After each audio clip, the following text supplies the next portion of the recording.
मसीह यीशु के कादर और जलाली नाम में आप सबको सलाम। आप देख रहे हैं होशना टीवी चैनल और प्रोग्राम शफायत में मैं आपको नए साल की शुरू के लिए बहुत बहुत मुबारकबाद देता हूं। आप सबको हैप्पी न्यू ईयर।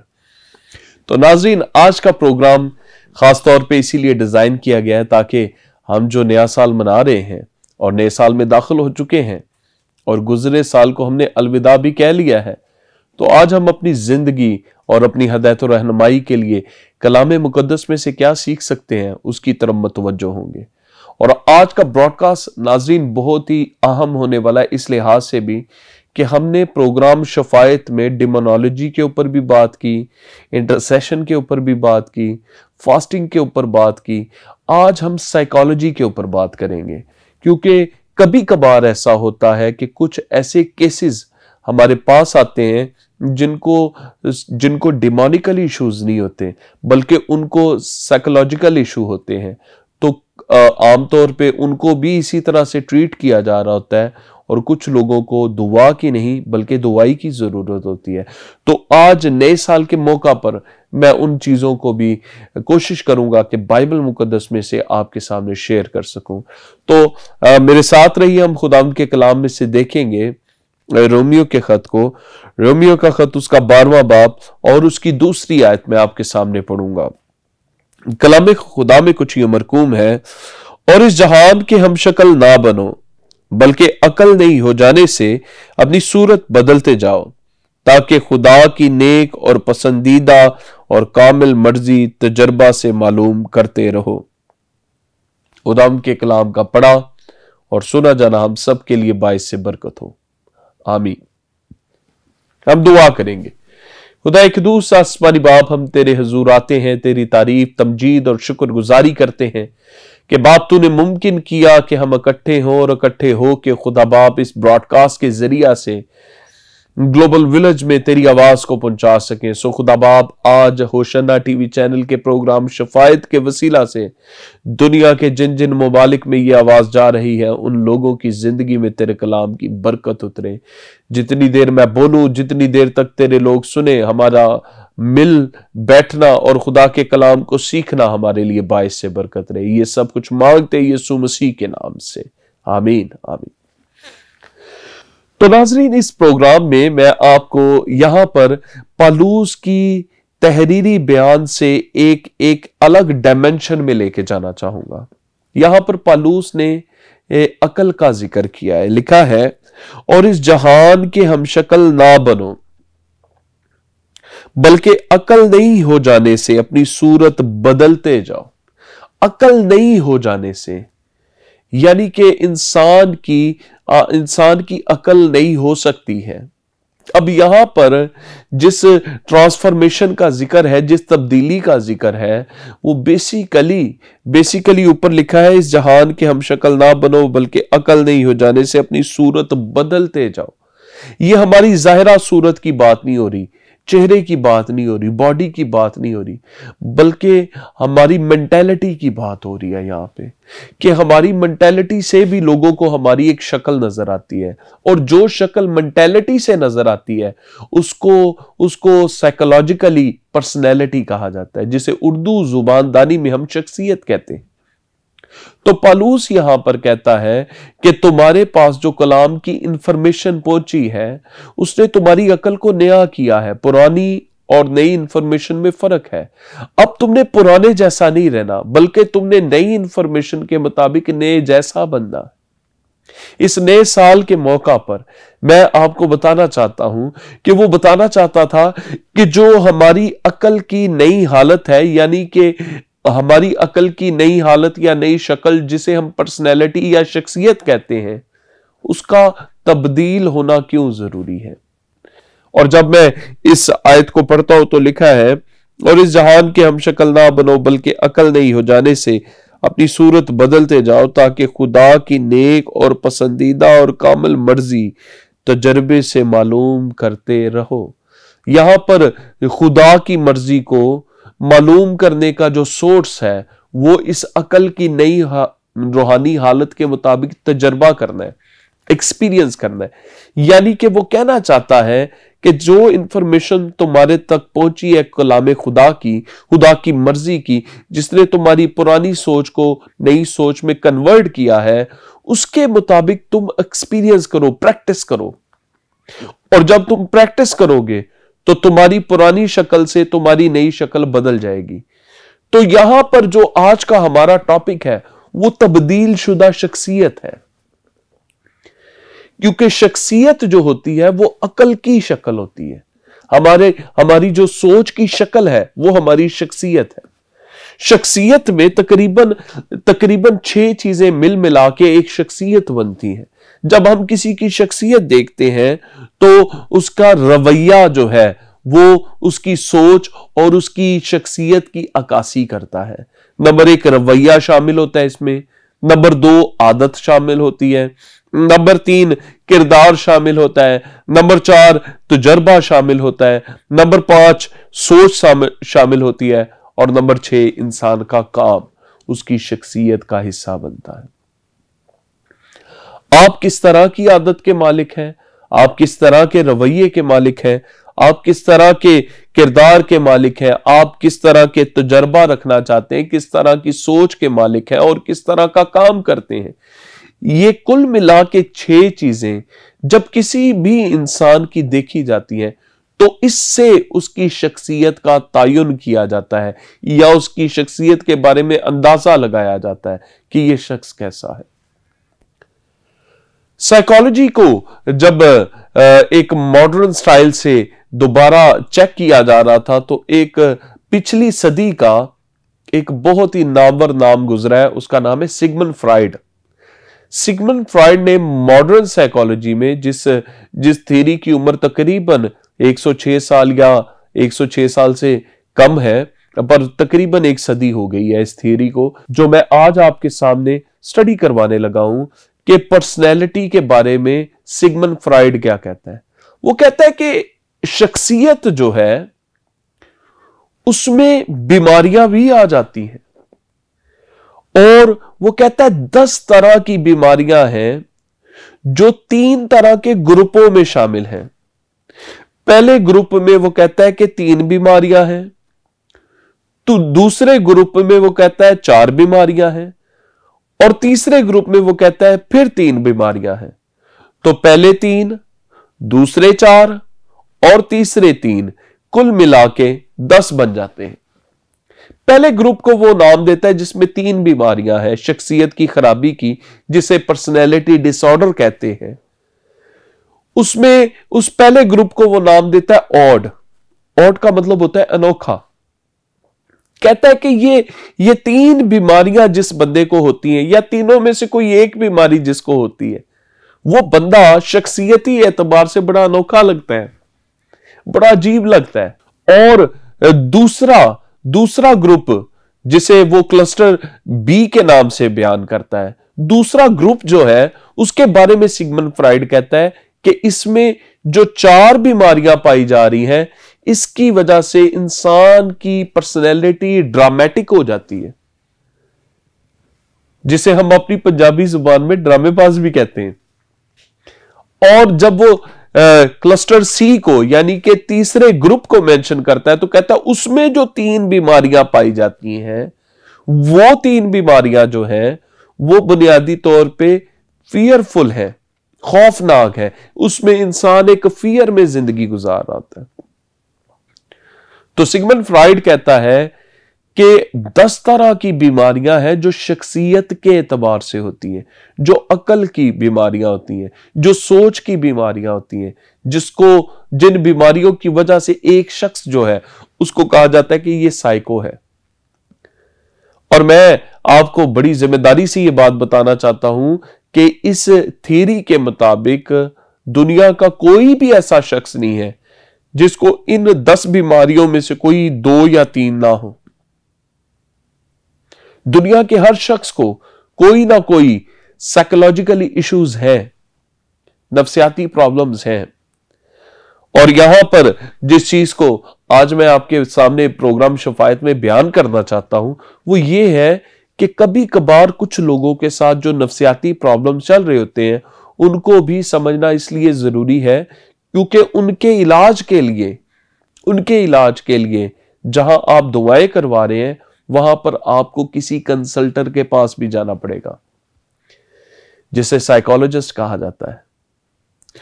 और मॉडर्न साइकोलॉजी इस बात की हिस्ट्री को तस्लीम करती है कि पुराने दौर के साइकोलॉजिस्ट जो थे, जो वर्बल थेरेपी देते थे, वो मजहबी रहनुमाई होते थे।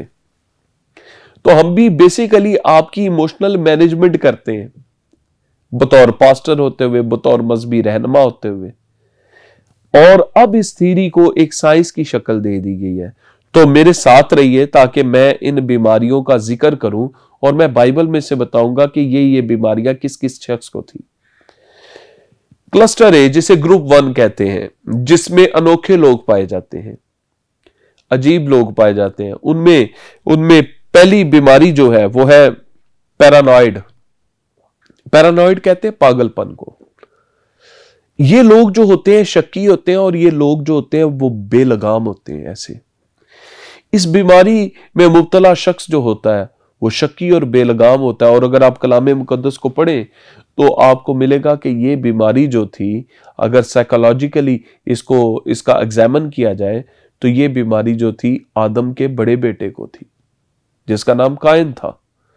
जब उसे गुस्सा आता था वो बेलगाम हो जाता था, उसको मना भी किया जाता था तो वो मुड़ता नहीं था। कलाम मुकद्दस में लिखा है कि खुदा ने पैदाइश की किताब उसके 4 बाब उसकी 5वीं और 8वीं आयत के दरमियान इन आयात में खुदा ने उसको समझाया, उसको कहा तू भला करे तो क्या मकबूल ना ठहरेगा। बल्कि मैं आपके सामने पढ़ देता हूं, पैदाइश की किताब उसका 4 बाब और उसकी 5वीं आयत से पढ़ूंगा। लिखा है, पैदाइश की किताब उसका 4 बाब उसकी 5वीं आयत, लिखा है, पर कायन को और उसके हदिये को मंजूर ना किया, इसलिए कायन नहायत गजबनाक हुआ और उसका मुंह बिगड़ा। और खुदावंद ने कायन से कहा, तू क्यों गजबनाक हुआ और तेरा मुंह क्यों बिगड़ा हुआ है? अगर तू भला करे तो क्या तू मकबूल ना होगा, और अगर तू भला ना करे तो गुनाह दरवाजा पर दबका बैठा है और तेरा मुश्ताक है, पर तू उस पर गालिब आ। अब यहां पर जो कायन की हालत हो गई है, इसको साइकोलॉजी के मुताबिक, इल्मे नफ्सियात के मुताबिक कहा जाता है कि वो पैरानॉइड हो गया था। पैरानॉइड पर्सन जो होता है वो गुस्से में बेलगाम हो जाता है, और उसका गुस्सा कभी कभार किसी शक की बुनियाद पर होता है। अगर वो कमजोर है तो वो शक्की हो जाएगा, और अगर वो ताकतवर है तो वो गजबनाक हो जाएगा। अब ये मजबूत था, ताकतवर था, तो यहां पर ये गजबनाक हो गया। खुदा इसे मना कर रहा है। खुदा कहता है तू भला करे तो क्या मकबूल ना ठहरेगा? गुनाह तेरे दरवाजे पे दबका बैठा है, तो उस पर गालिब आ। और उसने ना सुनी। उसने क्या किया? अपने भाई को तन्हाई में कत्ल कर दिया। और खुदा फिर उससे बोला, और खुदा ने कहा ये तूने क्या कर दिया? तो पैरानॉइड पर्सनैलिटी के मालिक, पैरानॉइड पर्सनैलिटी डिसऑर्डर, यानी कि पागलपन का शख्सियती जो खराबी होती है, वो ये हिस्सा जो है ये कायन को था। ऐसी हालत में इंसान बेलगाम हो जाता है। और ये डिसऑर्डर जो होता है, इसके लिए दुआ के साथ काउंसलिंग की जरूरत होती है। इंसान को समझना पड़ता है कि इसके साथ कौन सा डिसऑर्डर चल रहा है, किस तरह से ये प्रॉब्लम्स में पड़ा हुआ है। तो यहां पर जो कलाम मुकद्दस का ये हिस्सा है हमें ये बताता है कि कायन जो था वो गजबनाक हुआ, पैरानॉइड हो गया, और इस डिसऑर्डर की वजह से उसके अपने भाई का उसके हाथ से कत्ल हो गया। तो अजीजों, इस नए साल के मौका पर हमने अपने आप को चेक करना है, क्या हम ऑड पर्सनैलिटीज में से पर्सनैलिटी नंबर 1 पे तो नहीं है? और मैं आपको ये बताता चला जाऊं, आप और बिलखसूस जब मैं इस कैलिपर को स्टडी कर रहा था या इस थ्योरी को स्टडी कर रहा था इस पैमाने के मुताबिक, तो मैं आपको ये बताना चाहता हूं कि ये स्टडी करते हुए मुझे अपने अंदर से बहुत से नकाइस नजर आए, क्योंकि पैरानॉइड पर्सनैलिटी का मालिक मैं खुद भी रहा हूं। और ऐन मुमकिन है कि आप जो सुन रहे हैं आप में से भी कई लोग हो जो गुस्से में बेकाबू हो जाते हैं, बेलगाम हो जाते हैं, या कुछ ऐसे भी हों जो शक्की तबीयत रखते हैं। हर टाइम उनको ऐसा लगता है कि कोई इनके बारे में कोई कॉन्स्पिरेसी कर रहा है, साजिश कर रहा है, वो एक पुरसुकून जिंदगी ना गुजार पा रहे। तो क्लस्टर ए यानी कि ग्रुप 1 में पहला डिसऑर्डर मैंने मेंशन किया, उसे कहते हैं पैरानॉइड पर्सनैलिटी डिसऑर्डर। और नए साल पे अकल की नई हालत के मुताबिक इसको तब्दील करना है, आपने तजुर्बा करना है। इसका आपको पता होना इसलिए जरूरी है क्योंकि ये शख्सियती बीमारी है, और बिलखुसूस उन लोगों को पता होना चाहिए जिनके करीब के लोग इस तरह से हैं, ताकि वो उनको समझ पाए कि ये प्रॉब्लम जो इनके साथ चल रहा है ये पर्सनैलिटी डिसऑर्डर है। आपने उनको इतना परगोब नहीं करना, इतना उकसाना नहीं है कि वो डिसऑर्डर को यूज करें आपके ऊपर, वो प्रॉब्लम बन सकता है आपके लिए। सो पहली चीज पैरानॉइड पर्सनैलिटी डिसऑर्डर को हमने मेंशन किया। फिर शिज़ॉइड पर्सनैलिटी डिसऑर्डर, इसमें जो लोग चले जाते हैं वो तन्हा पसंद हो जाते हैं। कभी कभार हम कहते हैं ये बच्चा जो है किसी के साथ नहीं खेलता, ये अकेला ही खेलता है। कभी कभार हम ये कहते हैं कि ये बंदा जो है ये किसी के साथ बैठता, इसको लोगों में जाने से दिक्कत होती है, फैमिली में नहीं बैठता, ये अकेला ही बैठता है। उसको देखना पड़ेगा कहीं वो शिज़ॉइड पर्सनैलिटी डिसऑर्डर का शिकार तो नहीं हो गया, क्योंकि पैदाइश की किताब उसके 2 बाब उसकी 18 आयत में खुदा ने जब आदम को देखा तो आदम अकेला था, क्योंकि दूसरा तो कोई इंसान ही नहीं था। तो खुदा क्योंकि कुल इल्म का मालिक था, वो अलीमो कुल था, ओमनीशेंट था, तो उसने इस बात को स्कैन करते हुए खुदा ने कहा कि आदम का अकेला रहना अच्छा नहीं। पैदाइश 2 बाब की 18 आयत में खुदा ने उसके लिए उसकी पसलियों में से एक औरत को बनाया। खुदा ने उसकी तन्हाई को दूर किया।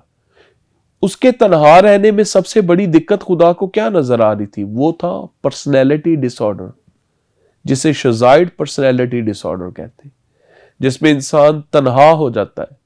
उसके अंदर ये जुस्तजू ही नहीं रहती कि वो अपने रिलेशंस बनाए, वो डिजायर ही नहीं करता, उसको नहीं फर्क पड़ता कोई है, नहीं फर्क पड़ता कोई नहीं है।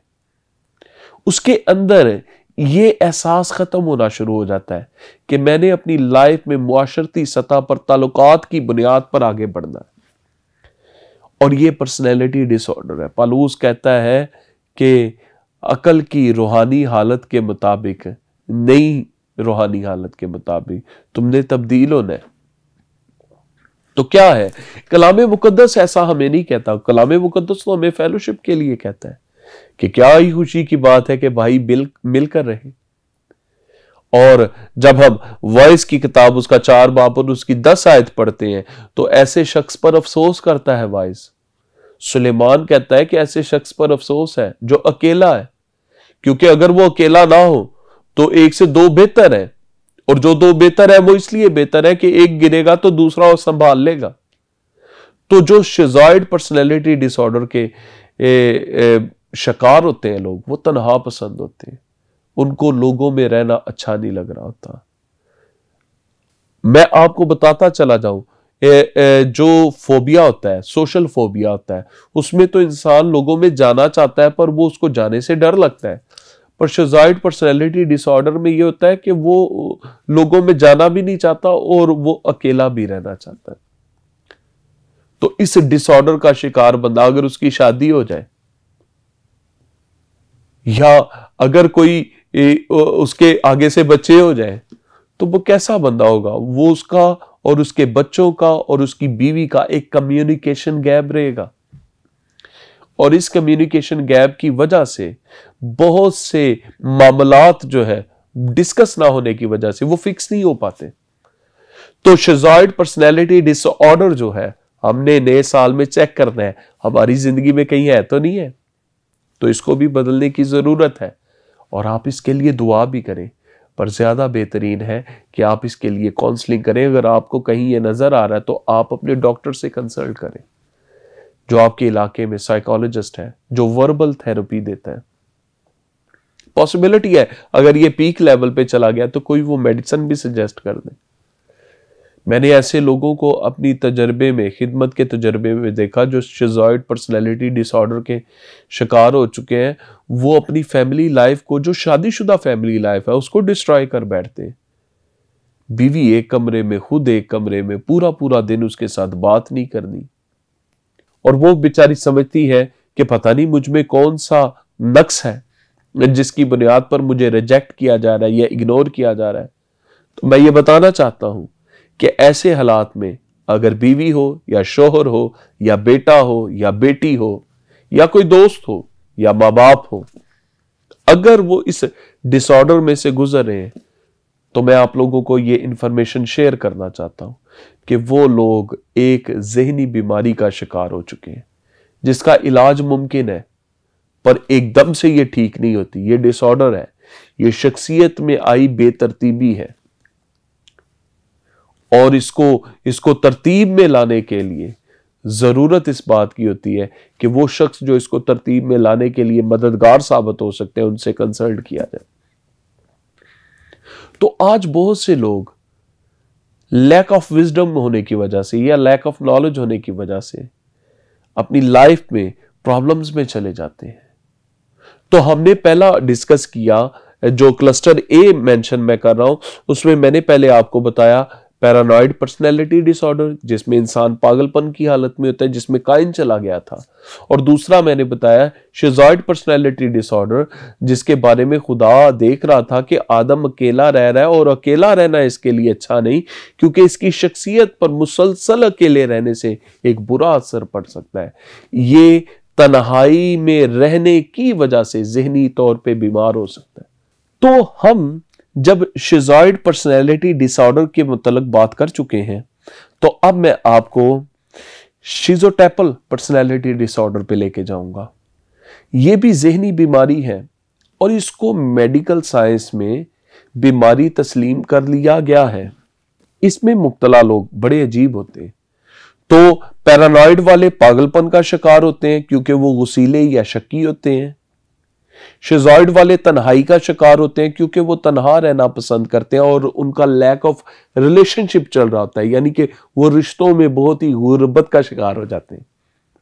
और जो शिज़ोटाइपल पर्सनैलिटी डिसऑर्डर के शिकार लोग होते हैं, इनको जब मैं बाइबल में से देखता हूं तो ये इसकी बड़ी जबरदस्त एग्जाम्पल जो है वो मुशर्रफ बेटे की मिलती है। शिज़ोटाइपल पर्सनैलिटी डिसऑर्डर के शिकार लोग अजीब हरकत करते हैं। अब जब आप पढ़ते हैं कलाम मुकद्दस में लूका तबीब की मार्फत लिखी गई इंजील, उसका 15 बाब, उसकी 11वीं आयत से लेके 19वीं आयत तक पढ़ते हैं, वहां पर एक ऐसे शख्स का जिक्र मिलता है जिसके 2 बेटे हैं और एक बेटा जो है वो बाप से क्लेम करता है। वो कहता है कि जो मेरा हिस्सा बन पड़ता है मुझे दे दे, और मैंने वो सारा हिस्सा लेना है और मैंने तुझसे अलग होना है। तो बाप हिकमत अमली ये इख्तियार करता है कि दोनों बेटों में उनका हिस्सा बांट देता है। अब छोटा बेटा जिसने, या दूसरा बेटा जिसने ये क्लेम किया होता है कि मुझे मेरा हिस्सा चाहिए, तो लूका 15 बाब की 11वीं आयत से 19वीं आयत तक जब हम पढ़ते हैं तो हमें पता चलता है कि वो लड़का जो है वो अपना सब कुछ लेके चला जाता है और जाके कस्बियों में सब कुछ उड़ा देता है। पहली चीज कि वो बाप से एक कवारेपन की हालत में, क्योंकि उसकी किसी बीवी का तो जिक्र नहीं वहां पे, तो एक कवारे बंदे को क्या जरूरत है बाप से सेपरेट होने की। तो वो एक कवारेपन की हालत में एक ऐसा मुतालबा कर रहा है जो बड़ा अजीब है। और फिर उसके बाद वो जो कुछ उसने लिया है उसको वो कुछ ही लम्हों में या कुछ ही अरसे में या कुछ ही महीनों में वो उसको खत्म कर रहा है। कहां पर जाके? कस्बियों में जाके उस सबको उड़ा रहा है और वो गुर्बत का शिकार हो रहा है। और ये भी बड़ा अजीब काम है कि उसको ज्यादा फ्रीडम चाहिए था। और फिर कलाम मुकद्दस में हमें ये मिलता है कि ना सिर्फ उसने ये किया, बल्कि जब वो बड़ी गुर्बत का शिकार हो गया तो उसको एक नौकरी मिल गई कि वो सुवरों को चराए, तो वो उनकी फलियां खा रहा है। जब तू काम कर रहा है तो काम से जो उजरत मिले उससे कुछ अपना पेट भर ले, तो वो फलियों से अपना पेट भर रहा है। तो ये तीनों काम उसके बड़े अजीब लग रहे हैं। और अजीब काम आमतौर पे ऐसे लोगों से होते हैं जो शिज़ोटाइपल पर्सनैलिटी डिसऑर्डर का शिकार होते हैं। मैंने अपनी खिदमत के तजर्बे में ऐसे लोगों को देखा कि कुछ बच्चे जो होते हैं वो वालिदैन को मुख्तलिफ तरह की डिमांड्स करते रहते हैं कि हमारी ये डिमांड पूरी हुई तो हम ये काम करेंगे, ये पूरी हुई तो ये होगा। वो किसी भी एंगल पे फिट नहीं बैठ पा रहे होते और उनके लिए मुश्किलात रहती हैं, प्रॉब्लम्स रहती हैं और वालिदैन भी उनकी वजह से काफ़ी ज़्यादा परेशानी में रहते हैं। और एंड पे मुशर्रफ जो है उसको समझ आ गई कि मैंने जो किया है वो ठीक नहीं है, तो उसके सरकमस्टांसेस मुझे भुगतने पड़ रहे हैं, तो उसने अपने आप को दोबारा वो बैक लेके आया और वो अपने बाप के पास गया। उसने कन्फेस किया और उसने अपने रवैये को बदला। उसने कन्फेस किया कि जो मुझ में है वो गलत है। तो जब कोई बंदा पर्सनैलिटी डिसऑर्डर का शिकार होता है, सबसे बड़ा इशू उसका ये होता है कि उसका इलाज उस वक्त शुरू होता है जब वो तस्लीम कर लेता है कि मैं पैरानॉइड हूं, मैं शिज़ॉइड हूं या मैं शिज़ोटाइपल पर्सनैलिटी डिसऑर्डर में पड़ा हुआ हूं, तो वहां से उसका इलाज शुरू होता है। तो इस सिलसिले को हम आगे जारी रखेंगे और मैंने पर्सनैलिटी डिसऑर्डर की पहली 3 किस्में जो कि क्लस्टर ए यानी कि ग्रुप 1 में ऑड वाले ग्रुप में पाई जाती हैं मेंशन की हैं। और मैं रिपीट करता चला जाऊं, जिसमें पैरानॉइड पर्सनैलिटी डिसऑर्डर है जिसका शिकार काहिन था, और फिर दूसरे नंबर के ऊपर शिज़ॉइड है जिसका शिकार हो सकता था कि आदम हो जाता, तो खुदा ने कहा अकेला रहना उसका ठीक नहीं है। और तीसरा शिज़ोटाइपल पर्सनैलिटी डिसऑर्डर जिसका शिकार मुशर्रफ हो गया था और उसने अजीब अजीब काम किए जो कि उसके लिए नुकसानदेह हुए और उसका फायदा नहीं उसको कुछ हुआ। तो इसी तरह मैं मजीद इसको कंटिन्यू रखना चाहूंगा ताकि नए साल के मौका पर आपको नफ्सियाती इश्यूज जो इस तुंद मुआशरे में हमें मिल रहे हैं उनका भी सोल्यूशन मिल सके। सो आपको एक मरतबा फिर हैप्पी न्यू ईयर, खुदावंद आपको बरकत दे। मैं आपके लिए दुआ करना चाहूंगा।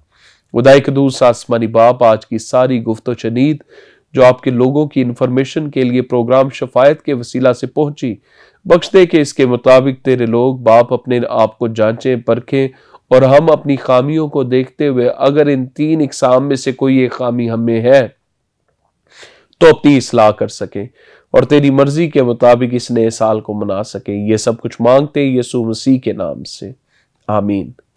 सो खुदावंद आपको बरकत दे। देखते रहे होशना टीवी चैनल। फिर एक नए प्रोग्राम के साथ आपकी खिदमत में पेश होंगे। खुदावंद आपको बरकत दे।